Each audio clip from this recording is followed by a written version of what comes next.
When you're standing in a game room thinking about adding one more centerpiece, the hesitation usually isn't about style, it's about whether the piece will actually get used, will survive the occasional bump, and won't become a costly eyesore after a few months. That's why I wanted to take a step back, look at what a real family might need from a home shuffleboard table, and see if the Hathaway Challenger lives up to the promise of arcade-style fun without turning your living room into a storage closet. Link is in the description if you want to check the product details on Amazon.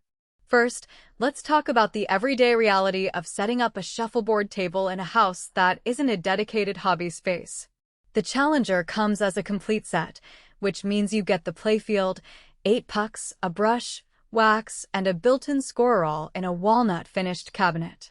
For a family that already has a basement rec room or a large dining area, the biggest practical question is clearance. At 12 feet long, you need roughly 15 feet of open floor to swing a puck comfortably and to accommodate the built-in scorer on one end. If your hallway or garage is your only option, you'll quickly find yourself wrestling with the table's length rather than enjoying a game. On the flip side, if you've already earmarked a space, say, a spare room that's been used for ping pong or pool, this table fits nicely into that footprint and turns the area into a multi-game zone. What sets the Challenger apart from cheaper, flat-top alternatives is the 1.5-inch thick hardwood playfield and the built-in climate adjusters. Shuffleboard is notoriously sensitive to temperature and humidity. A warped surface can throw off the puck's glide and make scoring feel random. The climate adjusters are small metal rods that you can tighten or loosen to counteract subtle shifts in the wood as seasons change. In my own testing, after a humid summer weekend, I turned the adjusters a notch, and the board felt just as smooth as when it first arrived. That kind of built-in compensation is something you'd normally expect on a professional-grade table, not a family room model. It's a practical strength for anyone who lives in a climate that swings between dry winters and damp summers. The dual abacus scorers are another functional detail that matters once the novelty wears off. Many entry-level tables either skip a scoring system altogether or rely on a flimsy paper score sheet that gets tossed around. The Challenger's scorers sit on opposite ends, each with a clear, mechanical display that you can reset with a simple pull. This makes it easy for kids to keep track of points without adult supervision, and it speeds up the flow of the game. However, the scorers are not illuminated, so if you're planning late-night sessions or have a dimly lit basement, you'll need a separate lamp. It's a minor inconvenience, but one that can affect how often you actually sit down to play. Now, who should consider buying this table? If you have a household that enjoys regular competitive play, think weekly family tournaments, game nights with friends, or a kid's birthday party that could double as a shuffleboard showdown, this set delivers the full package without forcing you to buy accessories separately.